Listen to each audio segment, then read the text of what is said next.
خلينا بقى دلوقتي ناخد حاجه مهمه جدا، وهي فكره ان انا ازاي اقدر اخلي الاي اي هو اللي يشتغل، اخلي الاي اي هو اللي يرد على رسائل العملاء، سواء كانت داخل الماسنجر او داخل الواتساب. اولا انت بتجيب 2 مودريشن او 3 مودريتور عشان هم يردوا على العملاء. ما بقاش دلوقتي موجود، انتهى خلاص الكلام ده. دلوقتي ميتا وفرت لك الموضوع ده، بقت هي تقدر بكل بساطه هي اللي تعمل الردود ديت. انت بتدي لها بس بعض التفاصيل وهي خلاص بتقوم بالواجب.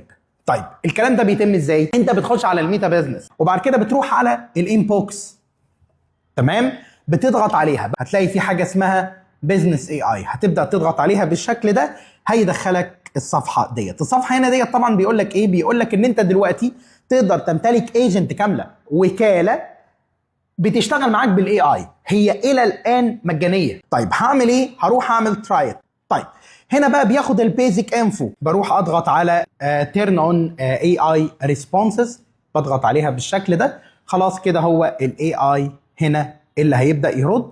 بعد كده اعمل كونتينيو. اول حاجه بيعملها لو انت رابط كاتالوج، هو على طول اوتوماتيك بيروح يفعل الكاتالوج ده، وهو بيقول لك هنا تحب استخدم الاسعار والحاجات اللي انت حاططها ديت في الردود ولا لا. لو انت هتستخدمها فهتضغط على نيكست، لو انت مش هتستخدمها فهتقول له دونت يوز، ما تستخدمش دي. برضو نفس الكلام هنا، لو انت عايز تاد فايل للبرودكت اللي انت تاد برايسنج، تبدا تحط الاسعار بتاعتك او تلينك مع جوجل شيت او تاد تكست. اصبح كده الان الاي اي از اون. كل دورك تبدا تخش هنا تحط البرايسنج ليست بتاعتك، البرشيزنج والبيمنت والشيبنج انفو، تخش هنا مثلا وتبدا تحط المعلومات بتاعتك وضعها ايه، هل انت كاش اون ديليفري ولا انت بيمنت اونلاين، شيبنج اند ديليفري، الشحن والكلام ده كله، البروموشن والديسكاونت، استخدم كود كذا، كل حاجه، سياسات الاسترجاع والاستبدال.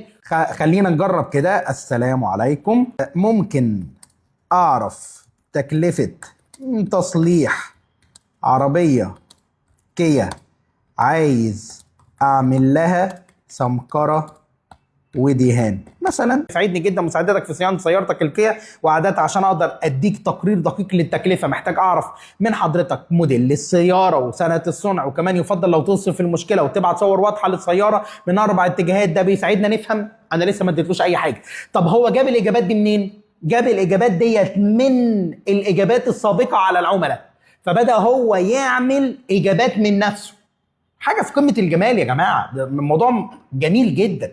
طيب انا لقيت ان انا في حاجه معينه، ولما حد يقول لي كده انا محتاج امبروف، احسن، فاقوم عامل امبروف للاي اي، وابدا اللي انا ايه، احط لما حد يسالني على كذا ارد اقول له كذا. حاجه رائعه جدا جدا جدا. الاوتوميتد ريسبونس والشات بيلدر اللي كانت بتبقى معموله على الاعلانات اللي جوه الاد مانجر، ما بقتش محتاجها. هتحتاجها في ايه؟ سؤال واجابه. هتحتاجه في ايه؟ انت كان الاوتوميتد ريسبونس او الشات بيلدر اللي كانت بتبقى موجوده على الادز مانجر وانت بتعمل اعلانات المسج، كنت انت بتحط اقصى حاجه ايه؟ 5 اسئله.